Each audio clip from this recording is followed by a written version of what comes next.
लोगे? हाँ बैठिए ना।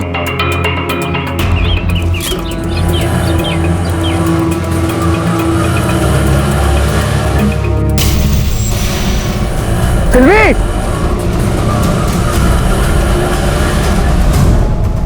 सिल्वी, सिल्वी मेरी बात सुनो। सिल्वी, सिल्वी, सिल्वी, ऑटो रोको। सिल्वी 1 मिनट मेरी बात सुनो। सिल्वी, कहाँ जा रही हो? Going away from you, जा रही हूँ तुमसे दूर। क्या बोल रही हो? मुझे छोड़ के? Why you don't understand? तुम समझते क्यों नहीं? It's better if I go. मेरा जाना जरूरी है। पर क्यों? We cannot stay together anymore. Silvi, इसका मतलब समझती हो? हमने साथ जीने और मरने की कसम खाई थी।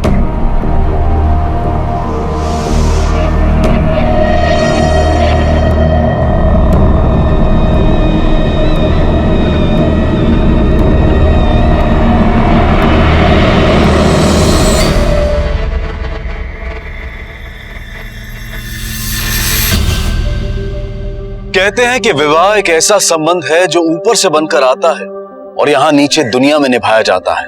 आज देश में अंतर धर्म अंतर जातीय विवाह हो रहे हैं, लेकिन वहीं पर विदेश से आई हुई एक लड़की का एक साधारण ऑटो रिक्शा ड्राइवर के साथ विवाह कुछ मायनों में नायाब था।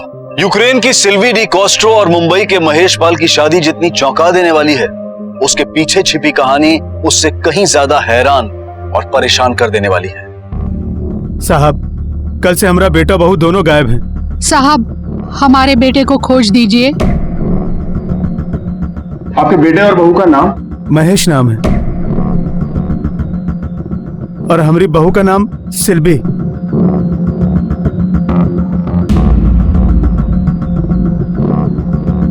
आपकी बहू विदेशी है? हाँ, विदेशी है। क्या काम करता है आपका बेटा? हमारा बेटा ऑटो चलाता है साहब। फोटो के पीछे ऑटो का नंबर लिखा है और मोबाइल नंबर भी लिखा है। ये विदेशी लड़की आपके बेटे को कब और कहां मिली? क्या बताएं साहब, एक दिन ब्याह कर ले आया घर पे।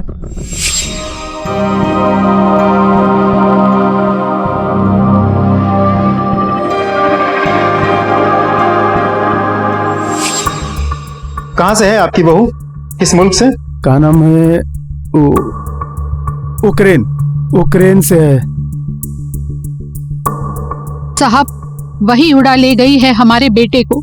हमारा बेटा उम्र में उसे छोटा है, न जाने क्या जादू कर दिया है उस पर। खोज दीजिए हमारे बेटे को साहब। घर में और कौन कौन है आप?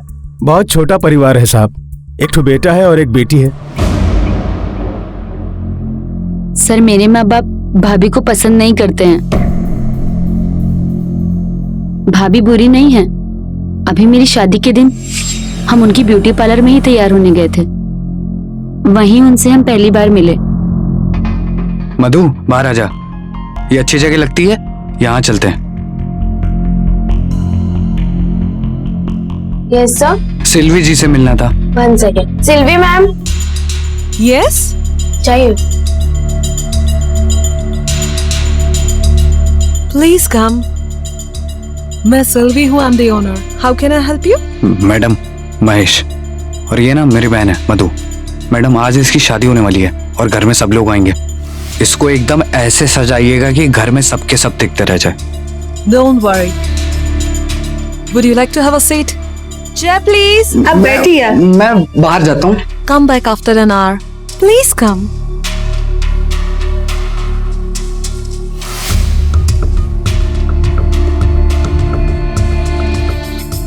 तुम्हारा भाई ऑटो चलाता है? जी हाँ। I think he loves you a lot. बहुत देर से he is waiting for you. School और कॉलेज में भी ऐसे ही करता था। जब तक मेरा क्लास खत्म ना हो जाए बाहर ही खड़ा रहता था। आपको पता है, इसकी वजह से कोई मुझे आंख उठाकर देख भी नहीं सकता। बहुत शर्मीला है मेरा भाई। देखिए ना, तभी तो शर्मा के बाहर भाग गया। He is really nice. बहुत अच्छा लड़का है।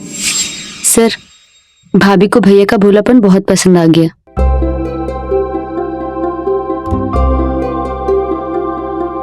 और भैया भी उनकी सुंदरता पे फिदा हो गए और उसके बाद वो मिलने जुलने लगे।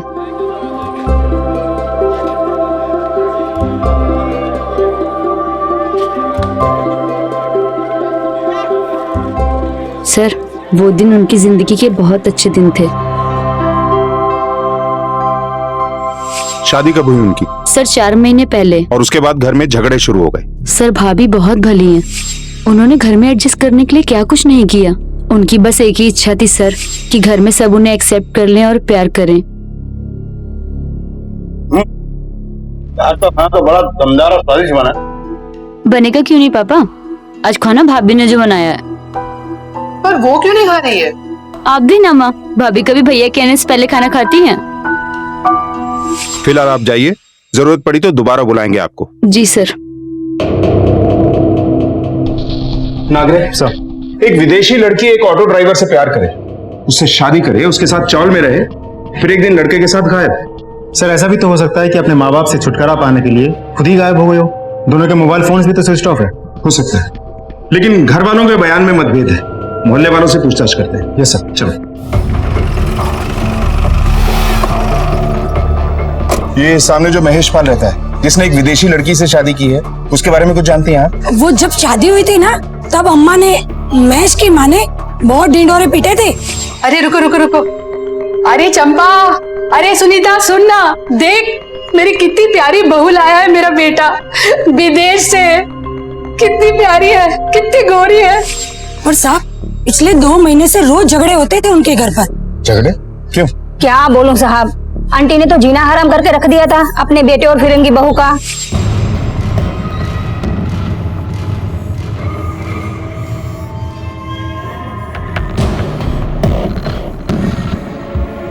रुक, क्या कर रही है? हमारी इज्जत का तो ख्याल कर। चल जा अंदर।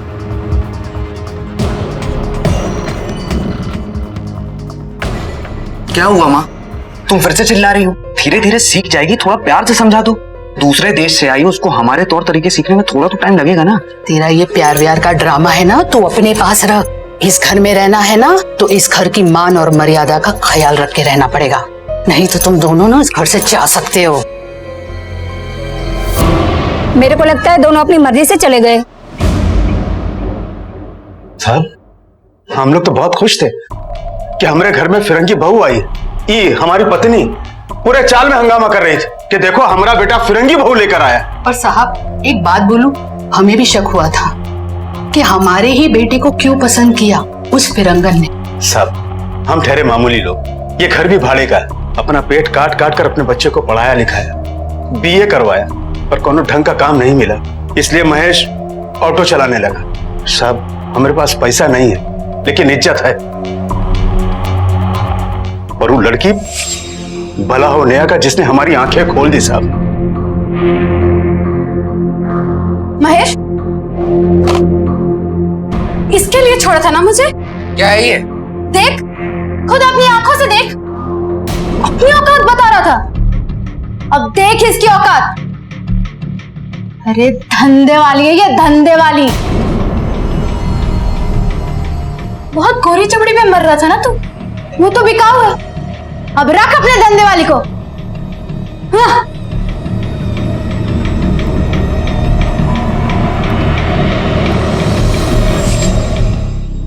ये देखिए साहब, ये हमारी बहू है, देखिए। साहब हमें तो पहले शक था, लेकिन अब यकीन में बदल गया है। ब्यूटी पार्लर के नाम पर धंधा चलाती होगी। ये सब आप लोग अब बता रहे हैं, तब क्यों नहीं बताया जब थाने में रिपोर्ट लिखाने आए थे? ये मैगजीन तब क्यों नहीं दिखाई? साहब, हम लोगों के लिए इज्जत सबसे ज्यादा है। हमारी बहू धंधा करती है, इसमें उसका क्या जाता है? इज्जत तो हमारी उछाली जाएगी ना साहब। उल्टा आप लोग भी हम पर ही शक करेंगे। अब तो बस हमारा महेश जितनी जल्दी मिल जाए उतना अच्छा। हमारी बहू मिले ना मिले हमारी बला से। इन लोगों का मैरिज सर्टिफिकेट या इस लड़की का पासपोर्ट है आप लोगों के पास? नहीं साहब, ब्याह तो उसने मंदिर में किया था, और पासपोर्ट तो हम लोगों ने कभी देखा ही नहीं। अच्छा, घर से कुछ गायब हुआ है? मतलब पैसा या जेवर वगैरह कुछ? सब हमारे घर में है का जो गायब हो। बस एक बेटा है जो। महेश को जब इसके बारे में पता चला तो उसने क्या किया? वो क्या करेगा साहब, उसकी आंखों में तो पर्दा पड़ा है ना। नागरे, इस एस्कॉर्ट सर्विस के नंबर का पता लगवाओ और ब्यूटी पार्लर की भी डिटेल निकलवाओ। हो सकता है ये लड़की किसी सेक्स रैकेट में इन्वॉल्व थी, लड़के को पता चल गया और इसी बात को लेकर कोई कांड हो गया।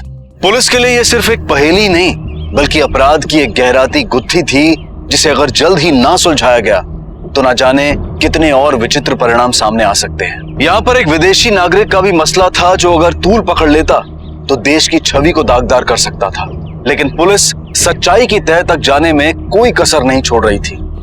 सर, वो एस्कॉर्ट सर्विस वाला नंबर अभी चालू नहीं है, पर जिस नाम से और जिस एड्रेस पर वो नंबर रजिस्टर्ड था वो डिटेल हमें मिल गया है। कोई विकी नारंग है, चेंबूर में रहता है।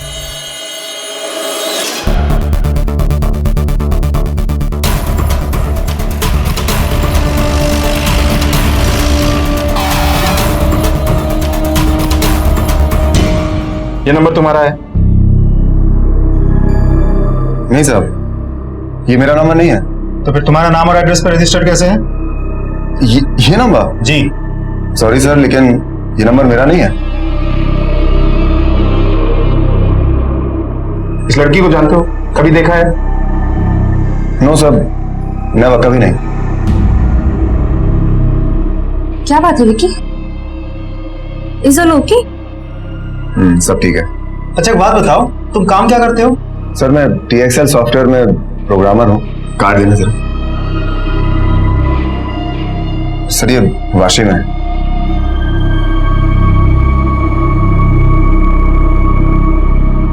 पक्का इस लड़की को तुमने कभी नहीं देखा, नहीं जानते हो इसे? एब्सोल्युटली नॉट सर, और ये नंबर भी पता नहीं किसी ने मेरे एड्रेस पे कैसे ले लिया। थैंक्स।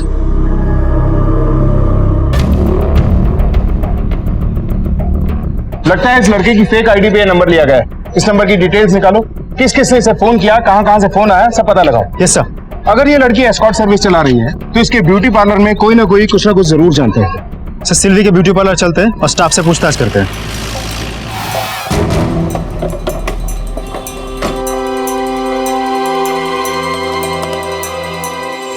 सर सिल्वी मैम बहुत अच्छी लड़की थी। एक बार एक लड़के ने इसको छेड़ा भी था तो मैम ने उसे बहुत डांटा था और हम लोगों के लिए बहुत प्रोटेक्टिव थी sir ma'am. Put you in the schedule and then just put it here, okay? Hello? 1 minute, I'll call you back.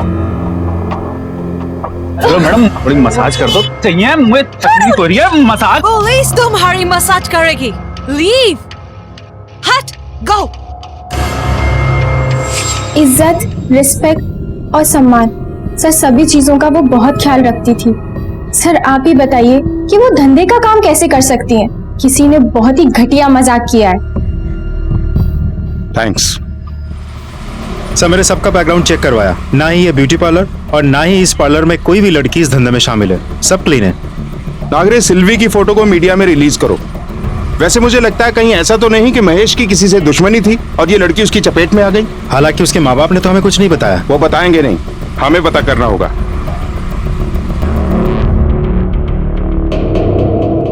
Sir एक अहम सुराग हाथ लगा है। महेश के पिता के दोस्त बब्बन राव यानी कि नेहा के पिता ने कुछ ही दिनों पहले महेश को कुछ गुंडों के हाथों पिटवाया था, और तो और नेहा ने भी सिल्वी को सरेआम मारा था। अपना लड़की नेहा का दोस्ती हुआ महेश के साथ, कुछ नहीं करता था वो। अपना इधर 25 ऑटो चलता है, मैंने महेश को एक ऑटो दिया, सोचा अच्छा लड़का है, अपना लड़की का लगन कराएगा उसका साथ, खुश रहेगी अपनी लड़की। बस अब क्या फायदा, उसने लगन किया एक फिरंगन के साथ। हाँ साहब, मैंने पिटवाया उसको। गुस्सा ठंडा हो गया या अपना बदला पूरा करने के लिए महेश को ठंडा कर दिया? लड़की के साथ क्या किया? सच कह रहा हूं, मैंने कुछ नहीं किया। मारे मैं साहब, उस फिरंगन को बीच चौराहे पे मारा। वो देख के मुझे इतना गुस्सा आया। महेश ने मुझे उसके लिए धोखा दिया, उसके लिए मुझे छोड़ दिया साहब। गोली चमड़ी की वजह से मुझे छोड़ो, मुझे नहीं छोड़ूंगी। प्यार करता हूं उससे, आज के बाद दोबारा हाथ मत उठा देना।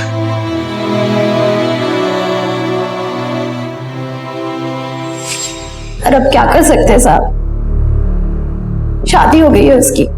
देखा मैंने, बहुत खुश थे दोनों। जो हो गया सो हो गया, पंगा काय को करने का साहब। अब क्या छुपा रहा है तू? साहब, ये मामला तो बहुत पुराना है। जब हुआ था तब सेटल हो गया था, ऐसा हमको लगा। अब क्या पता किसके दिमाग में क्या चल रहा है। बबन राव उसके बाद हमको कभी मिला नहीं।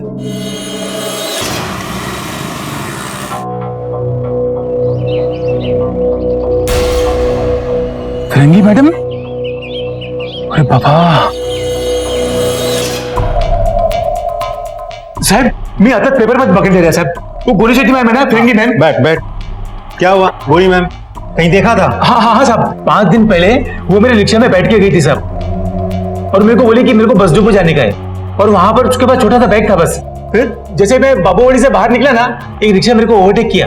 मैं तो एक रिक्शा ड्राइवर बाहर निकला और उस गोरी चेट्टी मैम के साथ में मजबूत चालू हो गया दोनों का। वो रिक्शा ड्राइवर की बीवी निकली वो फिरंगी मैम साहब।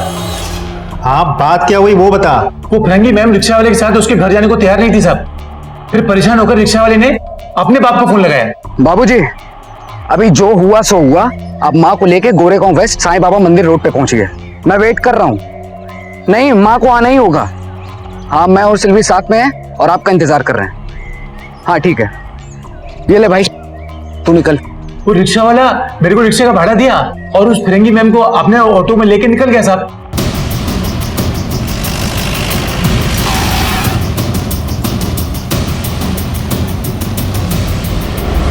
अब मेरे सब्र का बांध टूट जाएगा। हर रोज एक नई बात निकल के सामने आती है। तुम लोग अपने बेटा बहू से मिले थे ना, जिस दिन वो लोग घर छोड़ के गए? मिले थे। पहले क्यों नहीं बताया? सब आप हम पर शक करते इसके लिए। किस बात का शक करते? साहब, सिल्वी उस रोज अपना सामान समेटकर घर छोड़कर चली गई।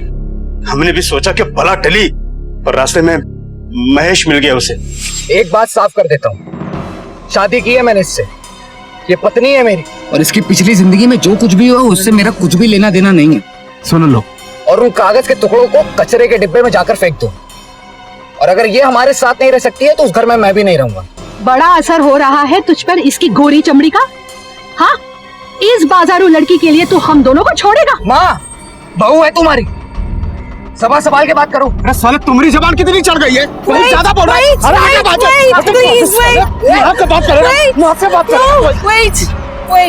I lost my own parents, but I got them back in you. क्या बता रही है? I know I'm not up to your expectations, but believe me, Mom, Dad, I'm going away to keep you all happy. आपके सिवा मेरा कोई नहीं है, लेकिन मैं आपके लायक नहीं। माँ, बाबूजी, मैं इसके बिना नहीं रह सकता हूँ, और अगर ये वहाँ नहीं रह सकती तो फिर मेरा भी होने का कोई मतलब नहीं है। अब वो सब छोड़ो और घर वापस चलो। अभी आप लोग जाओ, हम लोग थोड़ी देर में आते हैं, और वो बैग भी लेते जाना। वो लोग वहीं रह गए सर, लौटकर वापस नहीं है। फोन भी बंद कर दिया उन्होंने। सब एक बात बोल, जरूर उस सिल्वी ने ये कांड करवाया है। अब तो बस हमरा महेश जितनी जल्दी मिल जाए उतना अच्छा। एक बात सुन लो कान खोल के तुम लोग, अगर अब भी कोई बात छुपा रहे हो ना, तुम्हारा बुढ़ापा सलाखों के पीछे कटेगा। सर, आपको लगता है ये पति पत्नी हमसे कुछ छिपा रहे हैं? पता नहीं, पर मुझे लगता है कि उस दिन मंदिर वाले रोड पर झगड़े के दौरान ही कोई कांड हुआ होगा। हाथापाई तो हुई थी, और वो अब भी आदत के मुताबिक कुछ छुपा रहा है। हाँ बोल, क्या? कहाँ? नागरे, लगता है सिल्वी मिल गई।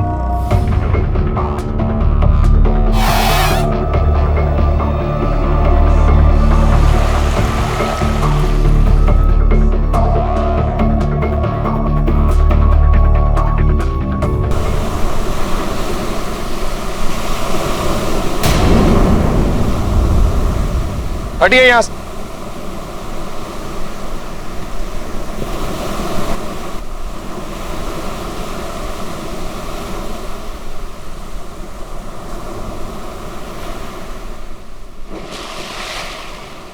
एम्बुलेंस बुलाओ और बॉडी को पोस्टमार्टम के लिए भेज दो। Yes sir.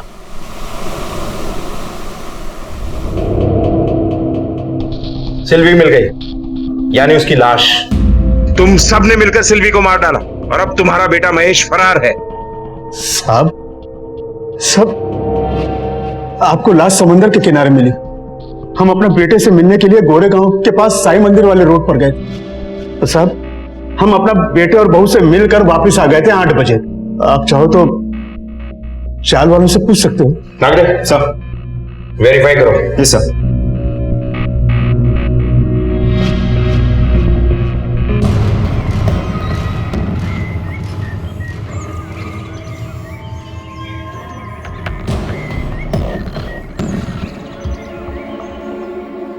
कई बार किसी सवाल के जवाब को लेकर अनेकों संकेत मिलते हैं, लेकिन हल नहीं मिलता। महेश और सिल्वी की गुमशुदगी और फिर सिल्वी की रहस्यमय हत्या अपने पीछे कई सवाल छोड़ गई थी। पुलिस की तहकीकात में कई सुराग सामने आए थे, यहाँ तक कि सिल्वी की लाश मिलने के बाद एकाएक सिल्वी भी आरोपी से विक्टिम बन गई थी। सुराग की कड़ियों में कहीं एक कड़ी थी जो अब तक पुलिस के हाथ नहीं लगी थी। महेश, कोई एक तथ्य था जिसका पता पुलिस को इस मसले का हल दिला सकता था। सर, मोहल्ले के लोगों से कंफर्म किया है कि उस रात 8 बजे महेश के माता पिता दोनों घर पे ही थे। सर, सिल्वी के बारे में एक और बड़ा सुराग मिला है। यूक्रेनियन एम्बेसी से रिपोर्ट आई है कि ये विजिट इंडिया में सिल्वी का तीसरा विजिट था।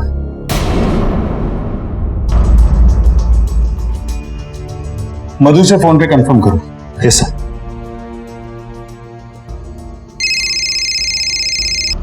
हेलो मधु, सब इंस्पेक्टर नाग।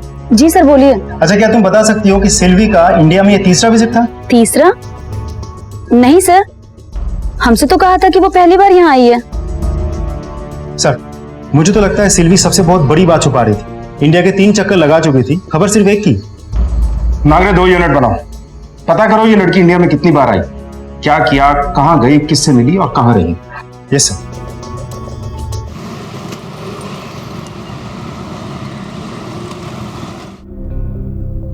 सर, कोई खबर? सर, अपने दूसरे ट्रिप दिसंबर 2014 में सिल्वी ने एक शादी और की थी। उसके बाद उसने परमानेंट रेसिडेंसी के लिए अप्लाई भी कर दिया था। मतलब सिल्वी भारतीय नागरिकता लेना चाहती थी? सर, अभी तो साल भर भी नहीं गुजरा, उसने चेंबूर फैमिली कोर्ट में डाइवोर्स के लिए एप्लीकेशन दायर किया था। मैरिज रजिस्ट्रेशन पेपर और परमानेंट रेसिडेंसी एप्लीकेशन में हस्बैंड का नाम विकी नारंग दिया हुआ है।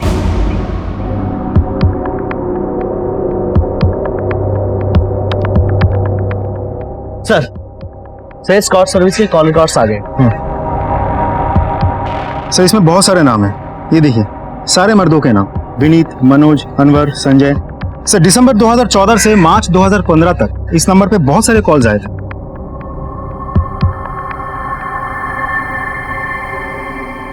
विकी नारंग, ये मोबाइल नंबर और एस्कॉट सर्विस, इनमें क्या कनेक्शन है ये पता लगाना होगा।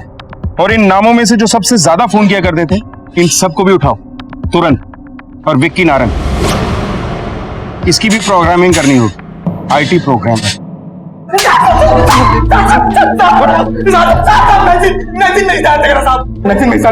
नंबर डायल किया साहब, चंगूर के किसी फ्लैट में रहती थी साहब, एक मिनट रह गई थी साहब, उसने पैसे भी लिए साहब। ये लड़की थी और कौन था साथ में? एक आदमी से फोन पे बात होती थी, पर कभी उसे देखा नहीं। पैसे भी वो लड़की कलेक्ट करती थी। सर, ये लड़की वाकई एस्कॉर्ट सर्विस की आड़ में देह व्यापार कर रही थी, और फोन पे बात करने वाला वो मर्द विक्की ही हो सकता।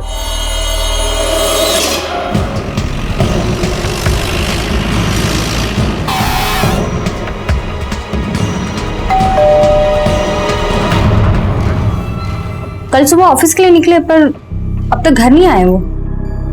क्या आप विक्की को शादी से पहले से जानती हैं? जी? मैंने पूछा, अपने पति को शादी से पहले से जानती थी आप?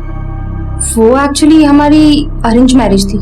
जून 2015 में हमारे पेरेंट्स ने ये शादी अरेंज करवाई थी। पर आप लोग ये सब क्यों पूछ रहे हैं? अच्छा, ये विक्की आईटी सेक्टर में ही काम करता है या कोई बिजनेस भी है इसका? बिजनेस? बिजनेस का तो पता नहीं, पर वो 6-7 साल से आईटी में ही काम कर रहे हैं, मुझे तो यही पता है। सर, विक्की के ऑफिस में पता किया, वो कल ऑफिस नहीं आया था और आज अभी तक नहीं आया। क्या? ऑफिस में नहीं है? पर मुझे तो बोलकर गए थे कि मैं ऑफिस जा रहा हूँ। आपके कोई रिश्तेदार वगैरह कोई है आसपास? पेरेंट्स रहते हैं पुणे में। बुला लीजिए, अगर विक्की के बारे में हमें कुछ पता लगता है तो हमको बताएंगे। आप भी ऐसे ही करना। ठीक है।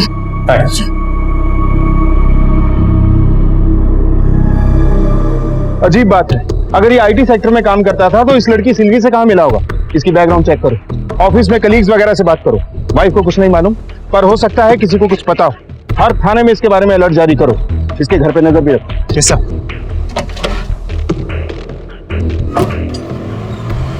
विदेशी नागरिक सिल्वी की हत्या के बाद पुलिस 2 थियरीज पर काम कर रही थी। या तो गायब हुआ महेश सिल्वी का कातिल है, या सिल्वी से जुड़े संगीन हालात में किसी ने उसकी भी जान ले ली है।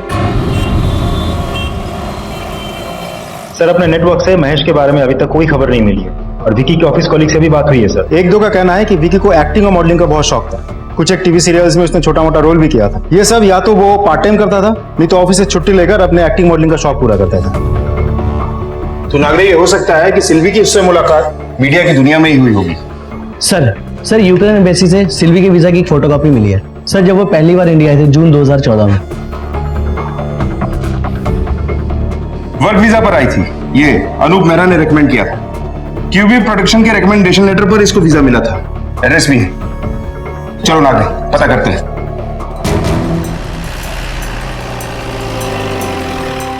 सिल्वी डिकॉस्टो, नाम सुना है? जानते हो उसको? यस सर, 2014 ये लड़की मुझसे एक चैट रूम में टकराई थी। यूक्रेन से थी, उसे काम की जरूरत थी तो मैंने उसे यहाँ बुला दिया। वर्क वीजा पे? जी, मैंने उसको अपने 2 एड्स में भी काम दिलाया था। उसके बाद खबर मिली कि उसकी शादी हो गई है किसी विकी नारंग के नाम के आदमी से। फिर क्या हुआ? उसके बाद क्या हुआ मुझे क्या पता। वो जब तक यहाँ पे थी 6 महीने वी वर इन टच। उसके बाद ना ही कभी मेरी उससे मुलाकात हुई और ना ही कभी उसने मुझे कांटेक्ट किया। अच्छा, ये 6 महीने वो तुम्हारे साथ ही रही? नहीं सर, मुझे नहीं पता कहाँ थी। नागरे, पता लगाओ कि ये लड़की 6 महीने तक रही कहाँ थी, क्या क्या और असाइनमेंट किए, और हाँ, उस विक्की का कुछ पता चला?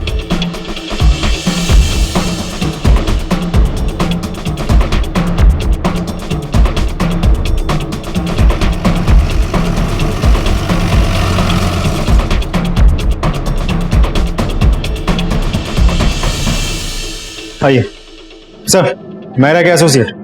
बैठो। बोलिए। सर, अनूप मेहरा जी ने उन 6 महीनों में 16 एड फिल्म बनाए, लेकिन सिल्वी को सिर्फ एक ही एड फिल्म में काम दिया। ये सिल्वी रहती कहाँ थी? सर, अब रहेगी कहाँ? अनूप मेहरा जी के साथ रहती थी। सर, सिल्वी का मुंबई में कोई उनके सिवा था भी नहीं।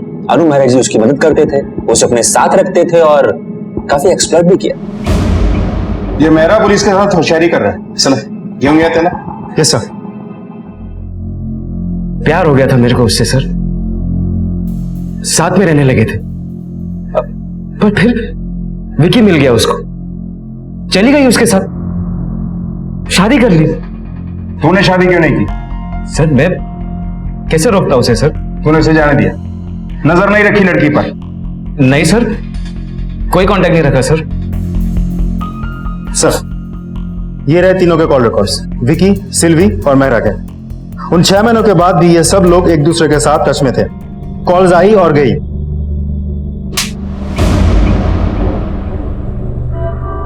और सर, मेरा यकीन कीजिए सर, मैंने कुछ नहीं किया सर। सर, वो विकी है सर, उसने किया होगा। सर, विकी एक स्ट्रगलिंग एक्टर था सर, 1 नंबर का कमीना। और तू 1 नंबर का शरीफ। सच सच बोल, नहीं तो तेरी सारी शराबत निकाल दो। सर, सिल्वी ने शादी की थी विकी से, तो फिर 6 महीने बाद वापस मेरे पास आ गई। सिल्वी?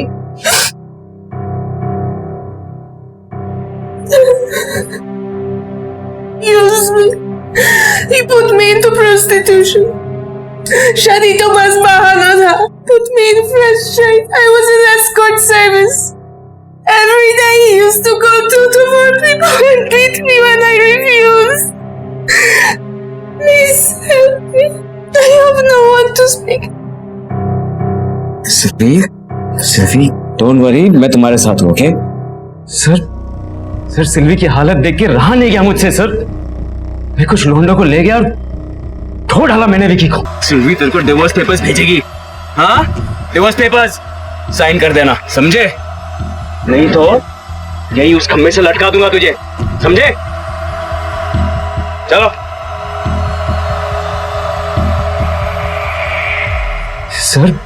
सर, वो लड़की तो विकी से भी कमी नहीं निकली सर। ये सब होने के बावजूद भी मैं उसे शादी करने को तैयार था। वो 2 महीने मेरे घर पे रही सर, लेकिन एक दिन मेरे अलमारी से 12 लाख रुपए कैश लेके भागी वो।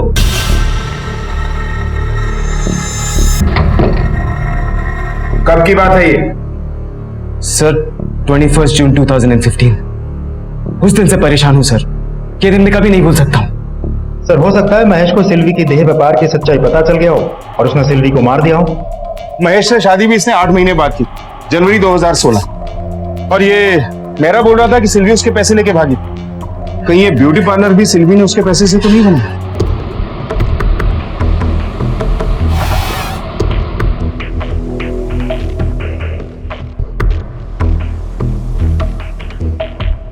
सर, ये ब्यूटी पार्लर तो सिल्वी ने अपने किसी जान पहचान वाले से ब्याज पे पैसे लेकर खोला था, 9 लाख रुपए। इसका मतलब ये मेरा झूठ बोल रहा? हाँ बोल, क्या? किधर ले गया उसको? यहाँ लड़की को धंधे पे लगाया, बहुत शराफत का नकाब लगा के घूमता है। सर तो मैं और क्या करता, मेरी एक्टिंग वगैरह कुछ नहीं चल रही थी, इसलिए लड़की की कमाई खाने लगा। दूसरे मुल्क से लड़कियां इस देश में बड़े भरोसे के साथ आती हैं और तुझ जैसे हैवान उन्हें नोच लेते हैं। सर वो फिरंगन सिल्वी अनूप मेहरा के पास चली गई थी और फिर उसके आदमी ने मुझे बहुत मारा, इसलिए सर मैंने सिल्वी को तलाक दे दिया और ये एक्टिंग लाइन भी छोड़ दी।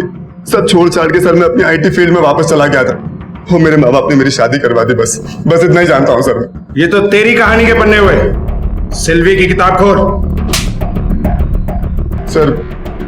सर आज से कुछ 6 दिन पहले मैंने सिल्वी को 16 तारीख को गोरेगांव के आसपास देखा था।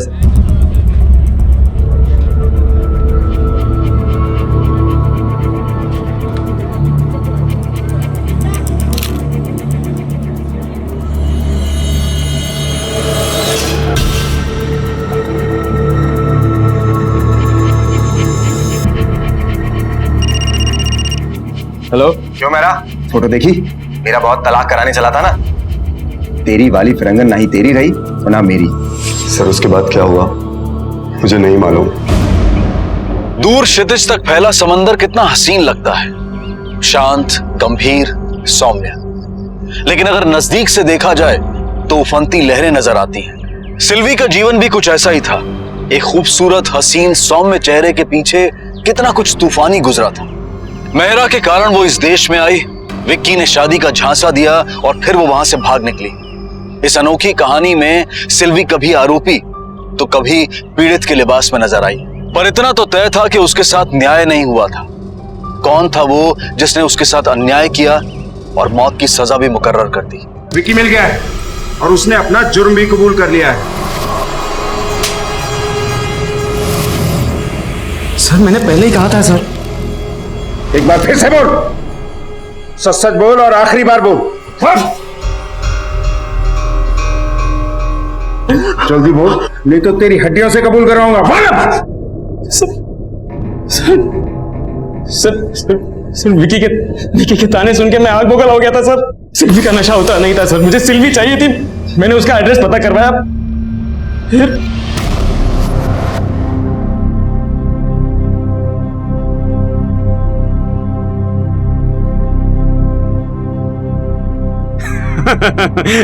How are you, Mrs. Mahesh?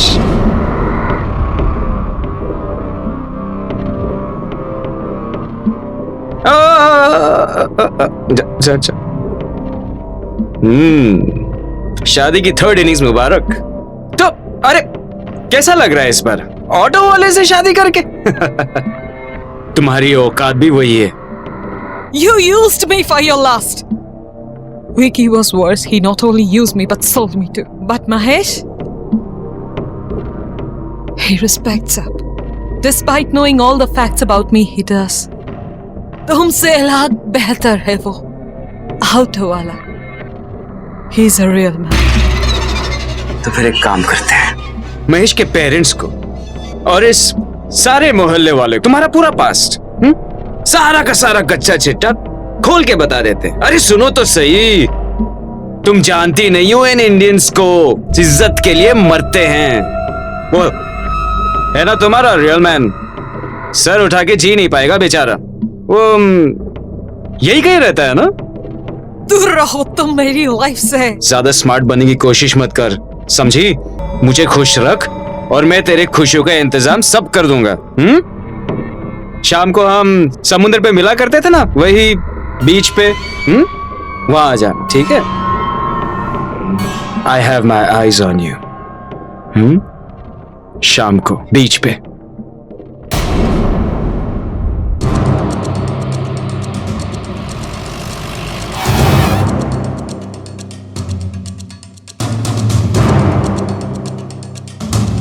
हट जाइए यहाँ से, हटिए प्लीज। एक सेकंड देखने दीजिए, हटिए।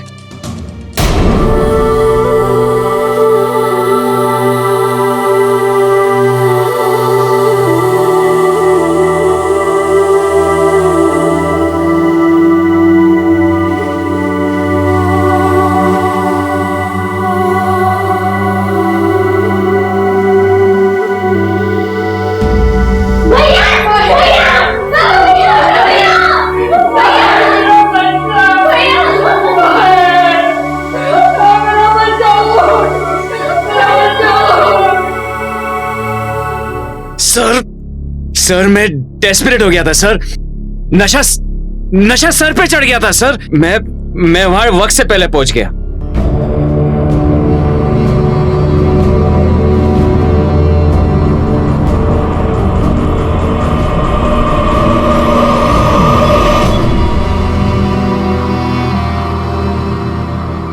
सिल्वी के साथ महेश भी आया हुआ था। My past is haunting me. Anoop मेरा वो आदमी है जिसने मुझे एक्सप्लॉइट किया है। आज वो है, कल कोई और होगा। Now he's blackmailing me. He wants me to join him again. I can't go back to my country. But one good news. मैं माँ बनने वाली।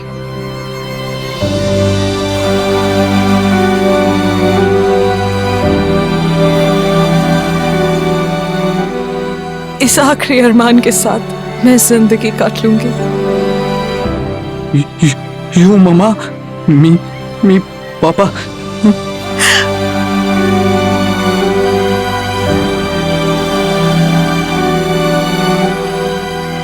हर हाल में तुम्हारा साथ निभाने की कसम खाई है मैंने, और मैं हूं ना तुम्हारे साथ। तुम्हारे साथ जो भी हुआ उसमें तुम्हारा कोई दोष नहीं है।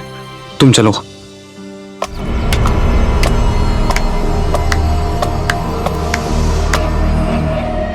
साले, पराए देश से अपने देश में आई बेबस लड़कियों का फायदा उठाता है तू। Cool boy cool. एक फिरंगी के लिए हम आपस में लड़ रहे हैं यार। मिल बांट के खाते हैं ना। You some, me some, good friends bro। चल हट। Come on baby, come on, come on, come on, come on, come on, come on baby। Silvi को जाने दे, उसका तुझसे कुछ भी लेना देना नहीं। क्यों बे साले, तू भी उसकी दलाली खाना चाहता है क्या?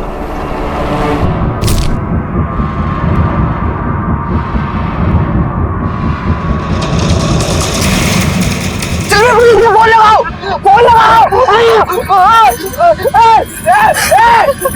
फोन लगाओ सिल्वी बुलेट को। हवस की आग में आदमी इस हद तक गिर सकता है, मैंने सोचा भी नहीं था। हम किसी भी जाति, धर्म या देश से क्यों ना हो, लेकिन इंसान की मौलिक संवेदना एक सी होती है। वो देश और काल के परे होती है। यूक्रेन की सिल्वी डी कोस्टा के मासूम सपने किसी भारतीय लड़की से अलग नहीं थे। वो कुछ बनना चाहती थी, अपनी गरीबी, अपनी बदहाली से ऊपर उठना चाहती थी। पर अफसोस के उसके सपनों पर कुछ प्रेत आ बसे। खुदगर्जी, वासना और वहशियत के प्रेत। पहले मेहरा और फिर विक्की ने सिल्वी के सपनों और उसकी अस्मिता को कुचल कर रख दिया। मुंबई की एक सेशन कोर्ट द्वारा विक्की को देह व्यापार और साजिश और मेहरा को कत्ल, साजिश और दुष्कर्म के प्रयास के लिए सजा दी गई है। हमारे विदेशी पर्यटक और प्रवासी न सिर्फ हमारे आदर और सत्कार के भागी हैं, बल्कि उनकी सुरक्षा और उनके यकीन की रक्षा करना भी हमारा परम कर्तव्य है। अगर आप अपने देश से प्यार करते हैं, उसकी इज्जत करते हैं, अपनी इज्जत करते हैं, तो अतिथि देवो भव को सिर्फ एक स्लोगन नहीं, बल्कि अपने कर्तव्य का हिस्सा बनाएं।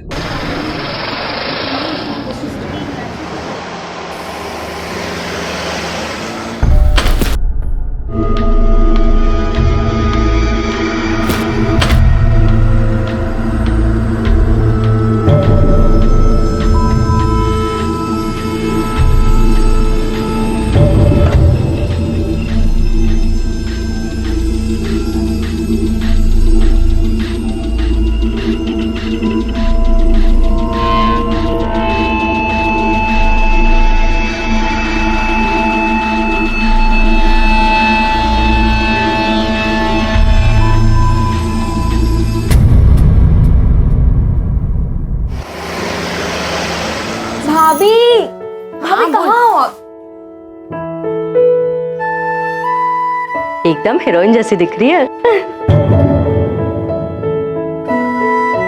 लेकिन भैया कहाँ है? यहाँ हो ना। बोल क्या हुआ?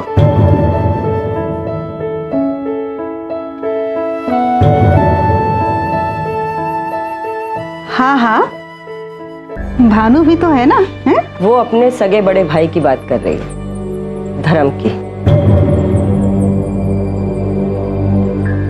इस रस्म के लिए उसकी जरूरत है। लेकिन चाची जी मैं भी तो चचेरा भाई है तू, और कोई गलतफहमी है तो बता, वो भी दूर कर दूं मैं। अरे यार तू टेंशन क्यों लेता है, मैं हूं ना। कितना पैसा हुआ आप? 120 रुपया। ये लीजिए। चले अब। अरे यार शाम को ना बहन को देखने के लिए कुछ लोग आ रहे हैं। हाँ, मुझे आने में थोड़ा देर हो जाएगी, पर आऊँगा ज़रूर। शाम को बैठ के दारू शारू पियेंगे, ठीक है? चल ठीक है, मिलता हूँ मैं रात। ओके।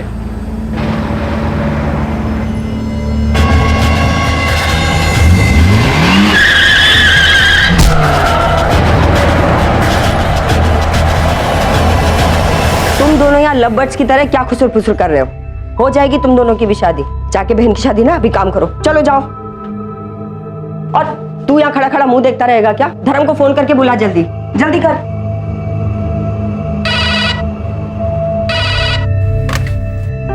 हेलो, क्या?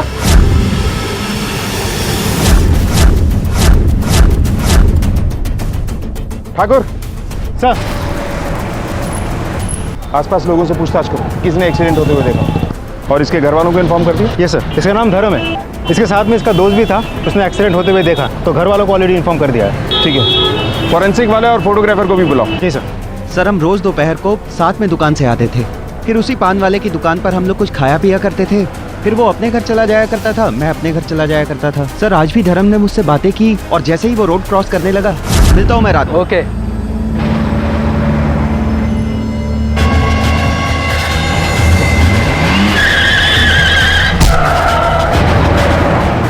ट्रक ड्राइवर की शक्ल देखी थी आपने? ट्रक का नंबर? हाँ सर, ट्रक ड्राइवर का हल्का हल्का चेहरा मुझे याद है।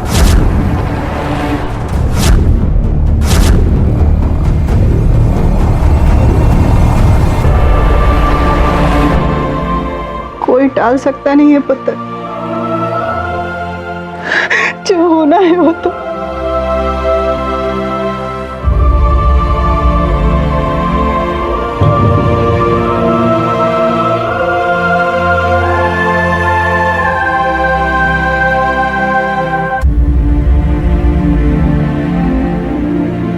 धर्म भैया का हाथ आज तक हम सबके ऊपर था। यकीन ही नहीं होता वो हमें इस तरह छोड़कर चले गए। लेकिन तू घबरा मत, था तेरा ये बड़ा भाई हमेशा तेरे साथ है, ठीक है? हरमन अब बच्चा नहीं रहा, वो खुद को भी संभाल सकता है और अपने परिवार को भी। तू खुद को संभाल जाके।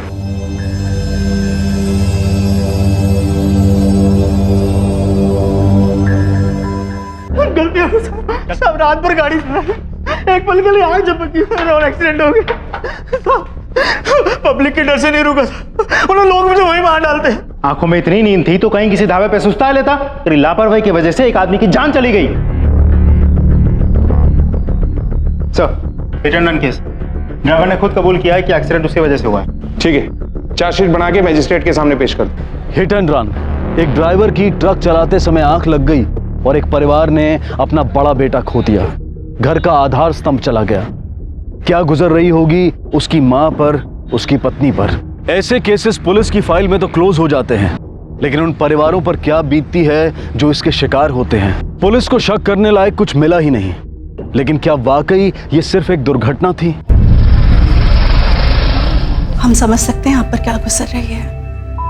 आपने अपना जवान बेटा खोया है, लेकिन साड़ी कुड़ी भी तो कल्ली रह गई है। आप मधुर की शादी करना चाहते हैं, जरूर कीजिए।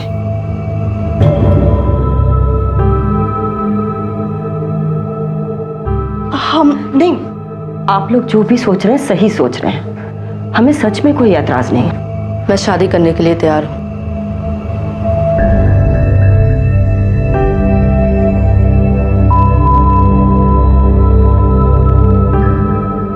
लेकिन सिर्फ हरमन के साथ।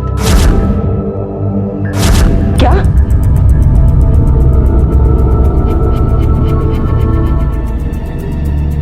ये तो आप ही के घर की प्रथा है ना, चादर ओढ़ाने की प्रथा, कि अगर बड़ा भाई ना रहे तो छोटे भाई को उसकी पत्नी की जिम्मेदारी उठानी होगी। बकवास बंद कर, क्या नाप शनाप बके जा रही है? लेकिन मम्मी जी मैं तो सिर्फ अपना हक मांग रही हूँ। पर ये गलत बात है पुत्र। गलत? आज आपको सही और गलत के बीच का फर्क नजर आ रहा है? आप तब कहाँ थी जब हरमन खुद बेझिझक धर्म जी के सामने हमारे कमरे में मेरे साथ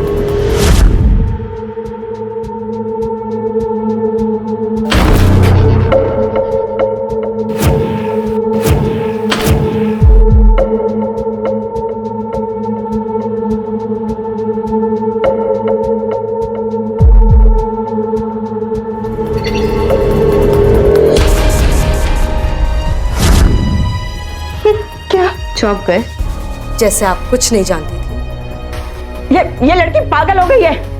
अरे इसे कोई लेके जाओ। डिम्पल। क्यों मम्मी जी, अब आप मुझसे बात नहीं करेंगी? मम्मी जी मैं एक इंसान हूं, खिलौना नहीं। जब चाहे किसी को दे दिया, जब चाहे फेंक दिया। जब से इस घर में बहू बनकर आई हूं तब से आपकी हर एक बात मानी है, हर एक प्रथाएं निभाई हैं। लेकिन आज मैं अपना हक मांग रही हूं। मैं इस घर से नहीं जाने वाली। और क्यों जाऊं? ताकि मेरी शादी किसी और से हो जाए और उसी तरह मेरा उस घर में भी इस्तेमाल हो? नहीं,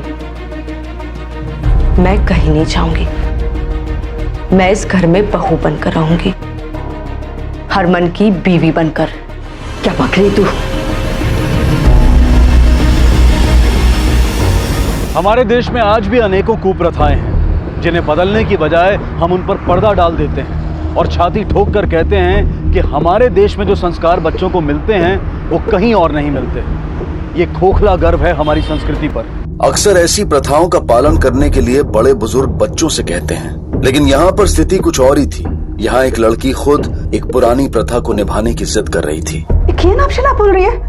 मेरी तो कुछ समझ में नहीं आ रहा है। बकवास कर रही है। आपकी बेटी की अकल ना। मेरे घर मेरे खानदान पर कीचड़ छालेगी। निकल यहाँ से। नहीं जाऊंगी। कीचड़ तो तुमने उछाला है इस घर पर और पूरे खानदान पर। उस दिन और उसके बाद हर वो दिन जब तुमने मेरे साथ जबरदस्ती की। और जब मैं अपना हक मांग रही हूं तो हाय तौबा। तेरी हिम्मत कैसे बोलने की? वो ठंड रख यार। कर क्या रहा है?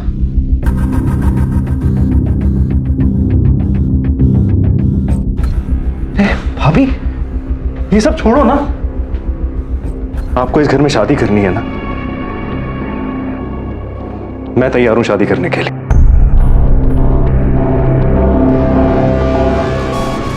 नहीं, मुझे नहीं मंजूर है। मैं शादी करने के लिए तैयार हूं, लेकिन सिर्फ हरमन के साथ। भाभी मान जाओ ना, इसमें किसी का नुकसान नहीं है और बात घर की घर में ही सुलझ जाएगी।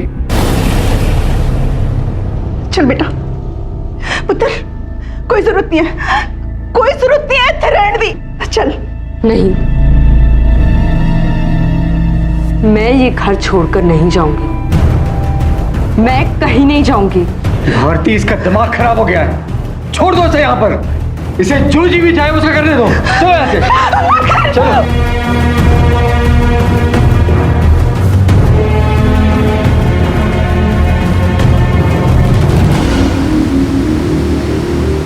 प्रीति, बैठकर बात करते हैं प्लीज। मम्मी पापा मेरी शादी कहीं और करा देंगे हरमन। तुम्हारे घर में जो कुछ भी चल रहा है वो सब लोकेलिटी में फैल गया। सब लोग जान चुके हैं। हरमन मैं किसी और के साथ शादी नहीं कर सकती। पता नहीं ये मधुर भाभी क्यों, मैं नहीं जानता वो ये सब क्यों कर रही हैं। पर एक बात पक्की है, तुम्हारी शादी मुझसे ही होगी, समझी? हम दोनों को कोई अलग नहीं कर सकता, चाहे उसके लिए मुझे कुछ भी करना पड़े, मैं करूंगा। क्या हुआ प्रीति? देखा हरमन, वो हम पे छिपकर नजर रखती है, हमारी बातें सुनती है, इस बार नहीं छोड़ूंगा इसे, नहीं छोड़ूंगा। हिम्मत तो देखो इसकी, छिप छिप कर बातें सुन रही थी हमारी, नजर रखे हुए थी मुझ पर और प्रीति पर। मैंने ऐसा कुछ नहीं किया। एक और झूठ। अब ये रोज रोज का ड्रामा करना छोड़ दो, बहुत हुआ। झूठे तो तुम हो हरमन, नाटक तुम कर रहे हो। वहां प्रीति से प्यार का नाटक और यहाँ मेरा इस्तेमाल। झूठे तुम हो। तुम झूठी नहीं, एक घटिया और गिरी हुई औरत हो। सोती हो भानु के साथ और दुनिया के सामने नाम लेती हो मेरा, ताकि मुझे फंसा सको। हरमन! बेटा सुन तो ले। दूर रहना मुझसे। किसी ने भी मुझे हाथ लगाया ना तो मैं छोड़ूंगी नहीं। झूठे हो तुम सब, झूठे हो। पागल हो गई है ये औरत। मम्मी जी पागल हो गई है ये। कुछ करो इसका।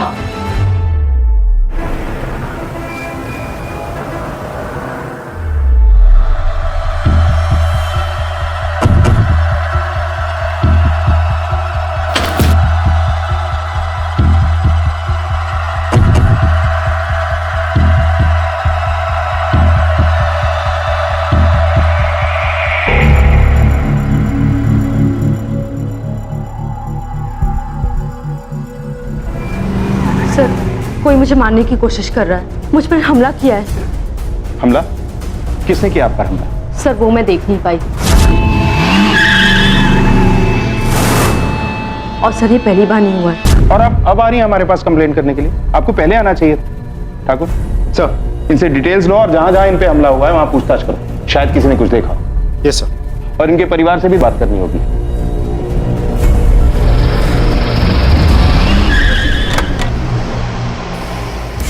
जी हमें भी कुछ समझ में नहीं आ रहा है। हमें भी नहीं पता वाकई में कि क्या हुआ है। देखिए ये पहली बार नहीं, इससे पहले भी इन पर 2 बार जानलेवा हमला हो चुका है। हाँ ये कह रही है ऐसा, लेकिन कितना सच है वो। अच्छा, आप में से कोई भी इनके साथ पुलिस स्टेशन में रिपोर्ट लिखाने क्यों नहीं आया? अरे क्यों आए सर, हमारा दिमाग ठिकाने पर है, इसकी तरह नहीं। सर ये औरत मनगढ़ंत कहानियां बनाती है और ये हमले वाली बात भी या तो इसका वहम है या फिर झूठ। और आपको ऐसा क्यों लगता है कि इन पर वाकई में हमला नहीं हुआ है? ये मतलब आप इतने कॉन्फिडेंस से कैसे कह सकते हैं कि ये झूठ बोल रही हैं? ठीक है, अभी तो मैं यहां आकर सवाल कर रहा हूं। अगर मेरे सवालों का सही जवाब नहीं मिला तो आप में से एक एक को पुलिस स्टेशन में आके जवाब देने होंगे। इंस्पेक्टर साहब ये पहले भी बहुत झूठ बोल चुकी है। दरअसल एक पुरानी घिसी पिटी प्रथा के नाम पर वो हरमन से शादी करने की जिद कर रही थी। मैं शादी करने के लिए तैयार हूँ, लेकिन सिर्फ हरमन के साथ। क्या? ये तो आप ही के घर की प्रथा है ना कि अगर बड़ा भाई ना रहे तो छोटे भाई को उसकी पत्नी की जिम्मेदारी उठानी होगी। आपने कुछ देखा था? सर मैंने ना देखा ना सुना, और यदि इस इलाके में कुछ होता है तो सब तुरंत भीड़ जमा हो जाती है। नहीं सर, हमें कुछ नहीं पता। अच्छे से याद कीजिए। पति की मौत से बाद से वो घर से बाहर निकलती कहाँ है, और सर है भी वो बड़ी अजीब सी। ठीक है, ऐसा कैसे हो सकता है कि किसी ने आप पे अटैक किया और आपने कुछ देखा ही नहीं? सब रास्ता सुनसान था, आसपास कोई नहीं था। चलिए मान लेते हैं, फिर भी मदद के लिए आप चिल्लाई तो होंगी। सर मैंने चिल्लाने की कोशिश की थी, लेकिन मैं इतनी डर गई थी कि गले से आवाज ही नहीं निकली और मैं सीधा घर की तरफ भाग गई। मम्मी जी किसी ने मुझे टेम्पो से मारने की कोशिश की। फिर से नया नाटक क्यों कर रही हो ये सब? वैसे भी तुझे मारकर किसी को क्या मिलेगा मधुर? जब से धर्म गया है ना, तब से रोज नया बखेड़ा इस घर में। थोड़ा मुश्किल है ना यकीन करना। चलिए मान लेते हैं किसी ने आप पे हमला किया और आपने कुछ नहीं देखा, लेकिन किसी ने भी कुछ नहीं देखा, ना आपको देखा ना उस हमलावर को देखा। वैसे ये है कौन जो आपकी जान लेना चाहता है और क्यों? ये चादर उड़ाने की जिद आप ही की थी ना? और कोई रास्ता भी तो नहीं है मेरे पास। लेकिन सर मैं सच कह रही हूँ, मैं बहुत डर गई थी। आपको किस पर शक है? सर मुझे मेरे देवर हरमन पर शक है और भानु पर भी। पहले तो शादी के लिए हाथ मांगा। आपको इस घर में शादी करनी है ना? मैं तैयार हूं शादी करने के लिए। मुझे नहीं मंजूर है। भाभी मान जाओ ना, इसमें किसी का नुकसान नहीं है और बात घर की घर में ही सुलझ जाएगी। और फिर कल रात वो रूम में ही घुस गया।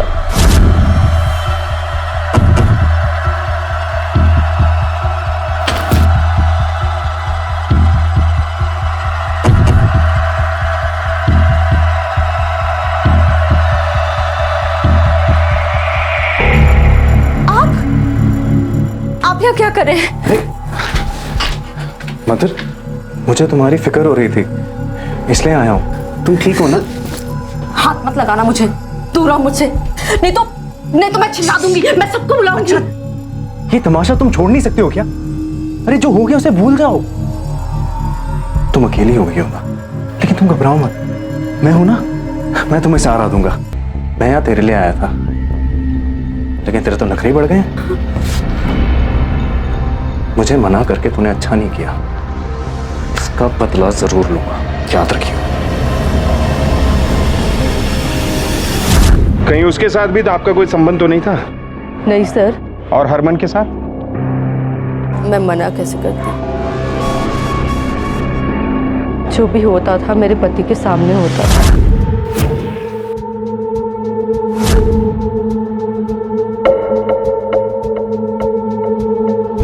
फिर भी आपने कभी किसी के खिलाफ रेप की एफआईआर दर्ज नहीं की। आपके मुताबिक हरमन आपकी पति की मर्जी से आपसे संबंध बना रहा था, लेकिन आपने उसके खिलाफ भी शिकायत दर्ज नहीं की। कैसे करती साहब? घर में सब जानते थे। पति के मरने के बाद तो कर सकती थी। चादर उसी से उड़नी है, तो शिकायत कैसे करती? देखिए, अगर आपको ऐसा लगता है कि आपको आपके ससुराल के सदस्यों से ही अपनी जान का खतरा है, तो आपको यहाँ नहीं रहना चाहिए, क्योंकि पुलिस घर के अंदर प्रोटेक्शन नहीं दे सकती। नहीं सर, ये लोग यही चाहते हैं, लेकिन मैं कहीं नहीं जाऊंगी। मैं अपना हक लेकर रहूंगी। फिलहाल आप अंदर जाइए। मधुर पर भरोसा करें तो उसे ऐसा लगता है कि उसके ससुराल में कोई ऐसा है जिससे उसे अपनी जान को खतरा है। सर बड़ी अजीब बात है। मधुर के मुताबिक उसके ससुराल में उस पर अत्याचार हुआ है, लेकिन फिर भी वो ये घर छोड़ के जाना नहीं चाहती। सर, जिस इंसान ने उस पर अत्याचार किया, जबरदस्ती की, उसी से चादर ओढ़ने की जिद पर अड़ी हुई है। हो सकता है कि मधुर झूठ बोल रही है, लेकिन फिर भी हमें इसके ससुराल के हर एक आदमी से एक बार फिर से पूछताछ करनी होगी और साथ ही मधुर पर नजर भी रखनी होगी। देखिए, घबराने की कोई बात नहीं है। प्रेगनेंसी के 2 महीने हो चुके हैं। मैं कुछ दवाइयाँ लिख देती हूँ, आप ले लीजिए।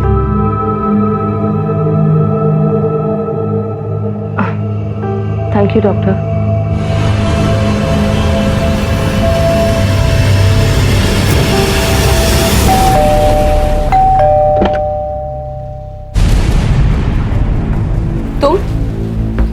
तुम यहाँ क्या कर रही हो? तुम्हारी हिम्मत कैसे हुई यहाँ आने की?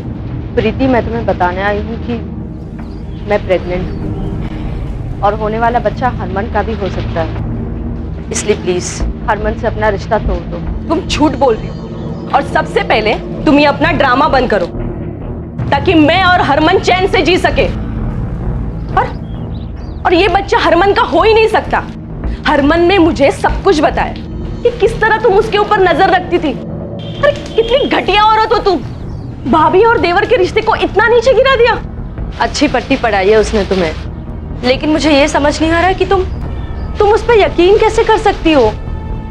वो तुम्हें बेवकूफ बना रहा है प्रीति। बेवकूफ तुम हो जो ये सोच रही हो कि लोग तुम्हारी झूठी कहानियों पे यकीन कर लेंगे। मैं आखिरी बार बोल, हमें अकेला छोड़ दो, वरना तुम्हें हरमन के रास्ते से दूर करने के लिए मैं किस हद तक जा सकती हूँ ये तुम सोच भी नहीं सकते।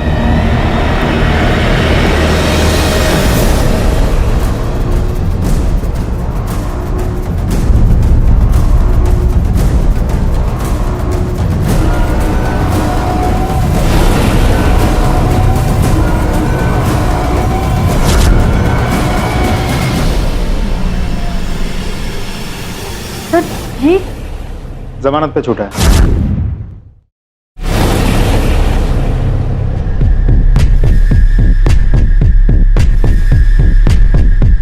मैंने कहा था ना, कोई नई कहानी लेकर आएगी। देखा? ये कहानी नहीं है मम्मी जी, मैंने खुद अपनी आंखों से देखा है। वो ड्राइवर धर्म जी को मारने के पैसे ले रहा था। उनकी मौत कोई एक्सीडेंट नहीं है, उन्हें मारा गया है, मरवाया गया है।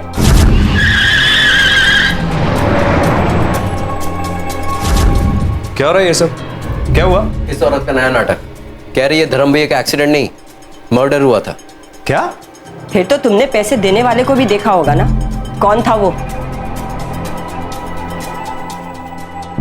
देखो, सीधी तरह मेरे पैसे दे दो। अगर तुमने पैसे नहीं दिए ना तो मैं पुलिस को जाकर ये बता दूंगा कि तुमने धर्म को मरवाया था। चुप।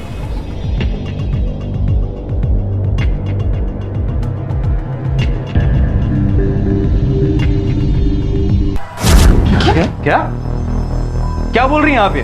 मेरा भानु अपने ही भाई को मरवाएगा? अरे धक्के मार के निकालो बाहर इसे।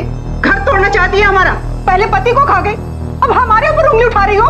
अरे माँ, सनकी हो गई है औरत। आप लोग मेरा यकीन मानिए, मैंने खुद से उस ड्राइवर को पैसे देते हुए देखा है। मैं सच बोल रही हूँ। पर सच क्या था और कौन सच बोल रहा था? मधुर, भानु या फिर हरमन? सच की कई परतें खुलनी थी। फोन रिकॉर्ड्स ने एक्सीडेंट की पूरी कहानी खोल दी। तो देर किस बात की? आज ही कुंडली खोल देते हैं इस परिवार की। जी सर।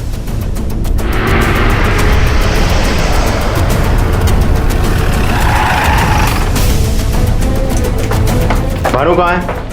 वो तो घर पे नहीं है सर। जहां भी है उसे बुलाइए।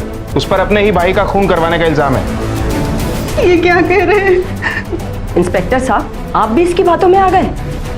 हम किसी की बातों में नहीं आए।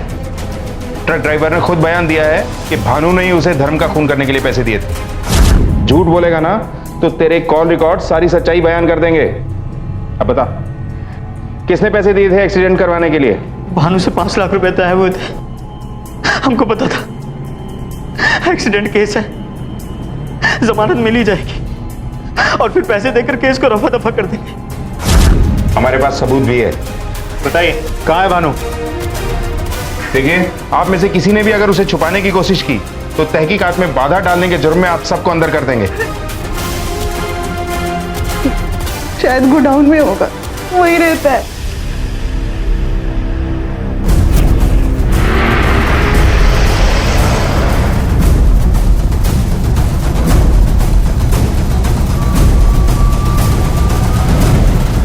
खून, अच्छी तरह से तलाशी लो सारी जगह की।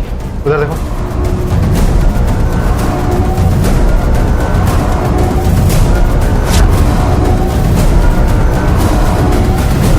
यहाँ के हर कोने की तलाशी लो, सारे सबूत इकट्ठा करो। एक एक्सीडेंट से शुरू हुआ केस अब एक मर्डर केस बन चुका था। भानु जो मधुर से शादी करना चाहता था, जिस पर धर्म के खून का शक था, वो ही मर चुका था। भानु की मौत से सबसे ज्यादा फायदा सिर्फ मधुर को होता, क्योंकि हरमन तक पहुंचने का रास्ता उसके लिए साफ हो जाता। मौत इवनिंग में 5 से 7 के बीच हुई है। कैंची से वार किया गया है। कुर्सी पर ब्लड स्पॉट्स थे, मतलब किसी ने वार तब किया जब वो कुर्सी पर बैठा था, मगर लाश हमें कुर्सी पर नहीं मिली, थोड़ी दूर मिली। मतलब कोई उसे घसीट के वहां तक ले गया, या ये खुद किसी तरह से वहां तक पहुंचा और ढेर हो गया। हत्या कैंची से हुई, जो किसी भी घर में आसानी से मिल जाती है। हो ना हो, ये हत्या इस परिवार से ही जुड़ी हुई है। धर्म को, अपने बड़े भाई को तो पूछता था मेरा बेटा, उसे मारने की तो सोच भी नहीं सकती, फिर भी मधुर ने इल्जाम लगाया। अब तक तो आपको ये पता चल ही गया होगा कि भानु की मौत से सबसे ज्यादा फायदा किसको होने वाला था। हम आपके मुंह से सुनना चाहते हैं। सर, मधुर। और कौन हो सकता है, क्योंकि वही थी जो उस वक्त घर से बाहर थी। मेरी तो अपनी जान को खतरा है, मैं क्या किसी और को। और वैसे भी मैंने फैसला कर लिया था कि मैं शादी करूंगी तो हरमन से। फिर भानु जो भी चाहे, वो मेरी मर्जी के बिना मुझसे शादी नहीं कर सकता था। धर्म को भानु नहीं मरवाया था, इसमें कोई शक नहीं है। क्यों? क्योंकि उस ड्राइवर ने कहा। अरे मधुर ने ही उस ड्राइवर से झूठ बुलवाया होगा भानु को फंसाने के लिए। उसे रास्ते से हटाने के लिए मुझे उसे मारने की जरूरत नहीं थी। लेकिन तुम बदला भी तो ले सकती हो, अपने पति की मौत का बदला। अगर अब बात चली है तो मैं आपको एक बात बता दूं, भानु की नजर मेरी जायदाद पर थी, इसीलिए मुझे गुस्सा आता था। क्योंकि मेरा भानु अपना फर्ज समझकर उससे शादी करनी चाहिए, लेकिन मेरे बेटे की यही शराफत उसकी मौत बन गई। काश भानु मेरे हाथ से ही मरता। उस दिन कहाँ थी आप? 5 से 7 के बीच? सर, मैं अपनी मंगेतर प्रीति के साथ था, आप चाहे तो उसे पूछ सकते हैं। मेरी तबीयत खराब थी, मुझे चक्कर आते थे, इसीलिए अपने कमरे में ही रहती थी। सब ने मेरा बहुत ख्याल रखा, सिवाय एक की। कौन? मधुर, वही नहीं थी घर पर। मेरी तबीयत खराब थी, इसलिए मैं डॉक्टर के पास गई थी। तो समझ में नहीं आ रहा झूठ कौन बोल रहा है, मधुर या उसके ससुराल वाले? मधुर के पास मोटिव तो है, लेकिन वो उस टाइम घर पर नहीं थी। उस दौरान हमारे कांस्टेबल ने उसे डॉक्टर की क्लिनिक से निकलते हुए देखा था। उसने किसी से मदद ली होगी? लगता नहीं। सर ये मधुर कहीं एक्टिंग तो नहीं कर रही है? बेचारी का, एक बेचारी औरत इतनी जिद्दी हो सकती है? हो भी सकता। उस प्रीति से बात हुई? जी सर, प्रीति ने कहा कि हरमन उसके साथ ही था। शायद दोनों मिले हुए हैं, दोनों ही झूठ बोल रहे होंगे। शक तो सिमर और डिंपल पर भी जाता है। दोनों के पास वजह थी। माँ को बेटे से बहुत प्यार था, हो सकता है वो उसकी मौत का बदला लेना चाहती हो। और दूसरी तरफ डिंपल को भी अपने भाई से बेहद लगाव था। आखिर पुलिस को मधुर पर विश्वास होने लगा, लेकिन अब भी इस बात का कोई ठोस सबूत नहीं था कि भानु की मौत में उसका हाथ ही ना हो। प्रीतो रिलैक्स, प्रीतो मेरी बात तो सुन।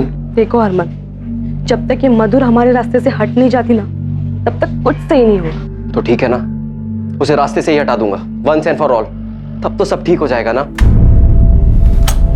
प्रीतो मैं तुझे बाद में फोन करता हूँ। क्या करेगा तू? कैसे रास्ते से हटाएगा मधुर को?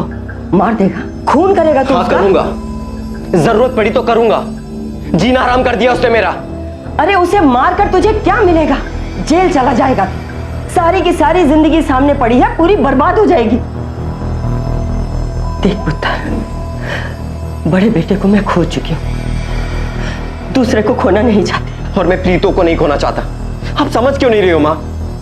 2 टके की मधुर को मारूंगा तो कम से कम प्रीतो के साथ जी तो पाऊंगा। अब मैं नहीं रुकने वाला। अरे पुत्र मेरी बात तो सुन पुत्र।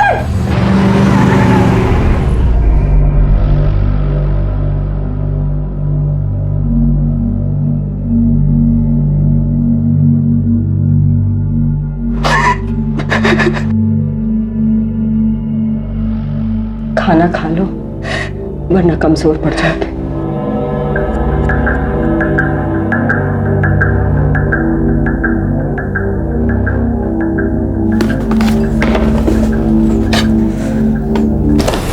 पास भी मत आना। हिम्मत तो देखो इसकी, हमारी लाइफ बर्बाद कर दी, हमारे पूरे परिवार की बदनामी कर दी, और हमारे साथ खाना खाना चाहती हो? तुम्हारी वजह से ना कोई मुझसे शादी नहीं करेगा, समझी तुम? I hate you. मम्मी, मुझे ना इसके आसपास भी नहीं रहना है। रुको बेटा, इसकी वजह से हम अपना मूड खराब क्यों करें? चलो हम लोग कहीं बाहर चल के खाना खाते हैं।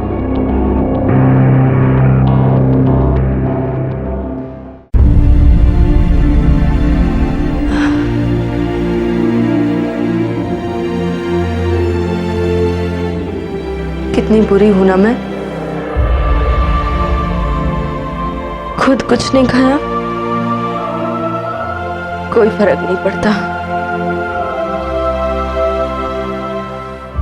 पर तुझे भी कुछ नहीं खिलाया।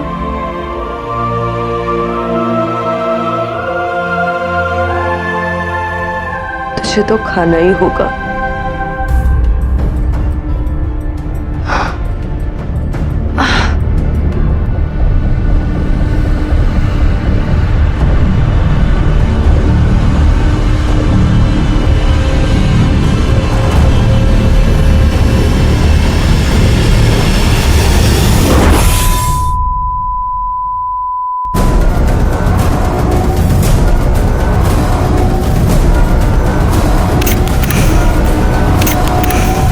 सर फायर डिपार्टमेंट से बात हो गई है, उन्होंने कंफर्म किया कि गैस सिलेंडर एक्सप्लोजन है। शाम तक ऑफिशियल रिपोर्ट आ जाएगी। मधुर सच बोल रही थी। उसके परिवार में ही कोई था जो उसकी जान लेना चाहता था। पोस्टमार्टम रिपोर्ट के मुताबिक वो प्रेग्नेंट थी और उसने 4-5 नींद की गोलियां खाई। अगर वो नींद की गोलियां खाकर ही जान देना चाहती थी तो ज्यादा गोलियां लेती, गैस क्यों ऑन रखती? कोई नींद की गोलियां खाकर ब्लास्ट का इंतजाम क्यों करेगा? यह मौत भी कोई एक्सीडेंट नहीं है। मधुर घर छोड़ना नहीं चाहती थी और हम उसे घर में पुलिस प्रोटेक्शन नहीं दे सकते। ये बात हमने उसे समझाई भी थी, लेकिन उसने नहीं सुनी। घर के ही किसी ने उसकी मौत का इंतजाम किया।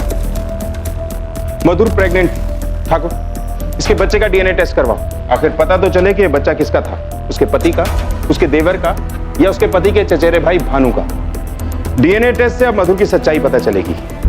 मैंने तुमसे कहा था ना, मधुर को यहाँ से लेकर चलते हैं। ले जाते तो अच्छा था। आपकी बेटी ना कोई दूध की धुली हुई नहीं थी, बाजारू औरतों से भी ज्यादा गिरी हुई थी। पहले उसने भानु को अपने जाल में फंसाया, उससे संबंध बनाए और उसके बाद उसका खून कर। उसके बाद हरमन को फंसाने की कोशिश की और जब ऐसा नहीं हुआ तो अपनी जान ले ली उसने। कम से कम जीते जी नहीं तो मर के खानदान का सत्यानाश कर। अपनी बकवास बंद कर, मैं छोड़ूंगी नहीं तुझे। खबरदार जो हाथ लगाया तो देखा, माँ बाप को सच्चाई कितनी कड़वी लगी। एक मिनट, क्या हो रहा है ये सब? बंद कीजिए और चलिए हमारे साथ थाने। ले चलो इसे। अरे ये क्या जबरदस्ती है? जबरदस्ती अभी तक शुरू नहीं हुई है, अगर जरूरत पड़ी तो वो भी करेंगे। चलो आप भी चलिए। अरे लेकिन मैंने क्या किया? मैं तो इस फैमिली का हिस्सा भी नहीं हूँ। हमें सब पता है, आपको भी चलना होगा। चलिए आप लोग लेकर आओ। तो ना तुम अपने भाभी के साथ सोते थे, ना तुम्हारा कोई गलत रिश्ता था। सर वो औरत झूठ बोल रही थी। उसकी कोख में जो बच्चा था उसका डीएनए तेरे डीएनए से मैच करता है।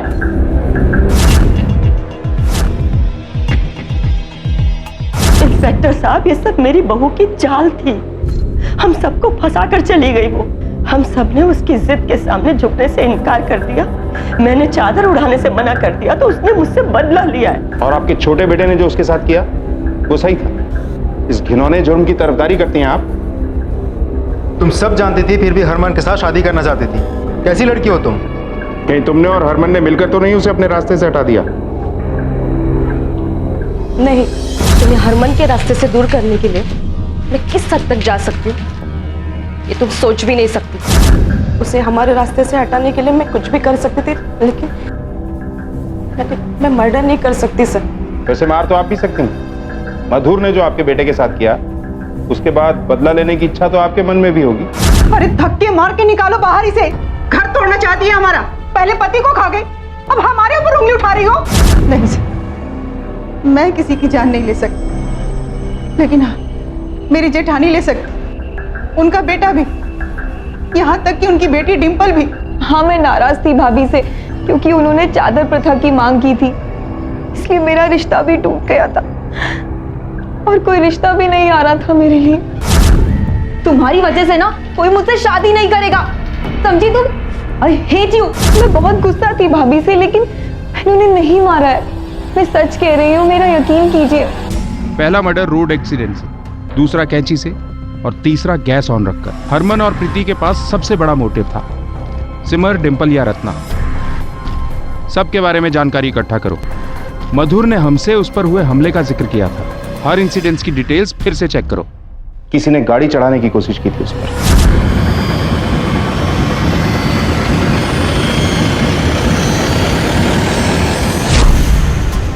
सर, सिर्फ इतनी जानकारी मिली है कि एक छोटा सा टेम्पो था, नंबर था DL04। इससे ज्यादा तो कुछ पता नहीं चला। एक और बात सर, ये दूसरी बार किसी ने उसके गला दबाने की कोशिश की थी। सर, ये हमला कोई पुरुष ही कर सकता है।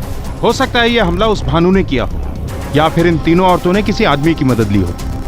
प्रीति और हरमन, पता करो हमले के वक्त ये लोग कहाँ थे। कोई तो ऐसी कड़ी है जो हमारे हाथ नहीं लगती।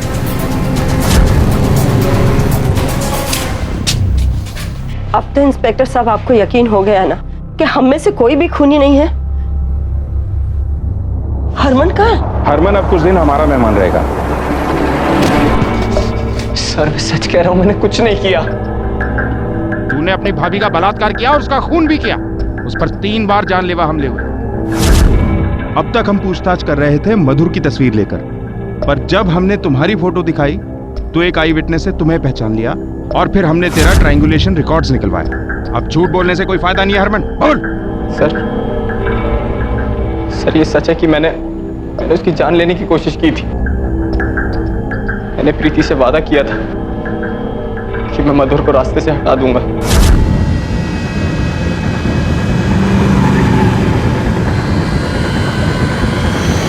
पर वो हर बार बच गई। एक रात पहले भी मैंने उसको मारने की प्लानिंग की थी।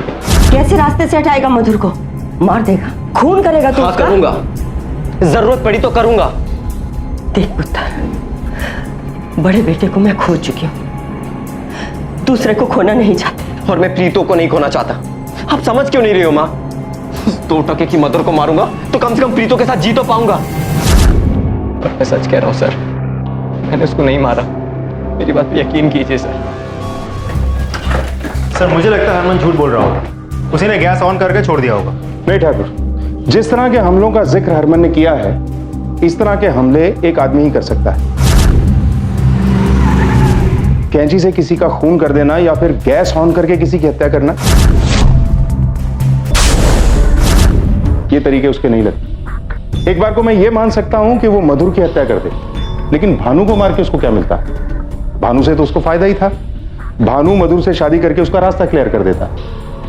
ठाकुर, मुझे लगता है कि किसी एक ने ही भानु और मधुर दोनों की हत्या की है। सर, कोई ऐसा जो दोनों से नफरत करता था? नहीं, हत्या की वजह हमेशा बेइंतहा नफरत नहीं होती, बेइंतहा प्यार भी हो सकता है।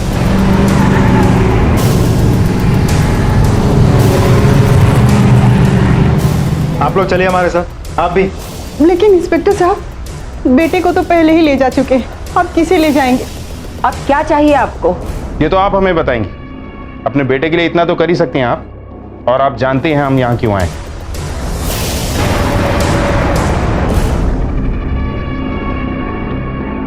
मार डाला? दोनों को मैंने मार डाला। उसने मेरे बेटों की जिंदगी नरक बना दी। और भानु? भानु की नजर मेरी जायदाद पर थी। तू घबरा मत, तेरा ये बड़ा भाई हमेशा तेरे साथ। हरमन अब बच्चा नहीं रहा, वो खुद को भी संभाल सकता है और अपने परिवार को भी। और उस जायदाद के लिए उसने मेरे बेटे को मारा, तो ये सजा तो उसको मिलनी ही थी। उस दिन जब गुस्से से भानु घर से निकला था तो मैं भी उसके पीछे पीछे गोडाउन गई थी। और फिर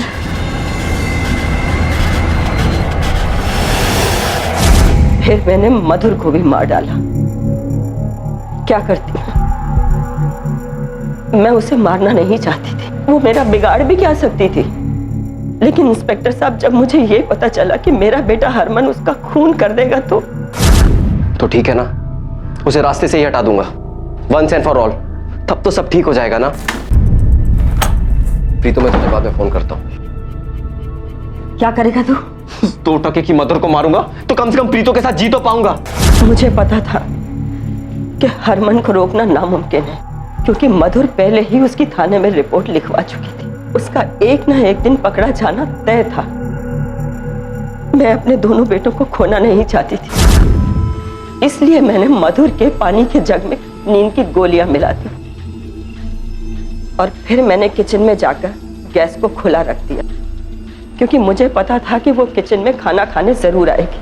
उसके पेट में बच्चा था, मुझे पता था कि वो भूखी नहीं रह पाएगी।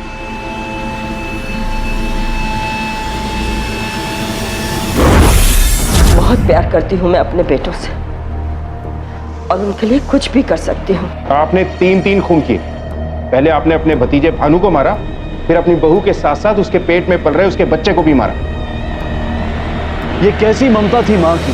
हर माँ अपने बच्चों के लिए जान दे सकती है, उनकी बुराइयों पर, उनकी कमियों पर पर्दा डालती है। ये ममता नहीं, अंधा प्यार है। और ऐसे प्यार से ना तो बच्चों का भला होता है और ना ही परिवार का। ये उसकी अंधी ममता ही थी कि हरमन ने गलत राह पर कदम रखे। लेकिन क्या हासिल हुआ ऐसी ममता से, ऐसे प्यार से? आज दोनों माँ और बेटे पुलिस की हिरासत में हैं। हर मसला कानून बनाने से हल नहीं होता है। ज़रूरत है कि हम आईने के सामने खड़े होकर अपने प्रतिबिंब को देखें, उसकी आलोचना करें, बदलें अपने आप को। शुरुआत हमेशा व्यक्ति से होती है। मैं बदलूंगा तो दुनिया बदलेगी। अब मैं अनूप सोनी आपसे विदा लेता हूं। फिर मुलाकात होगी अगले एपिसोड में जुर्म की एक और कहानी के साथ। तब तक अपना और अपने परिवार का ख्याल रखें और देखते रहें क्राइम पेट्रोल डायल 100। सबक एक को, सीख हम सबको। जय हिंद। क्राइम पेट्रोल के और भी दिलचस्प कहानी देखने के लिए हमारे चैनल को सब्सक्राइब करें और बेल आइकॉन दबाना न भूलें।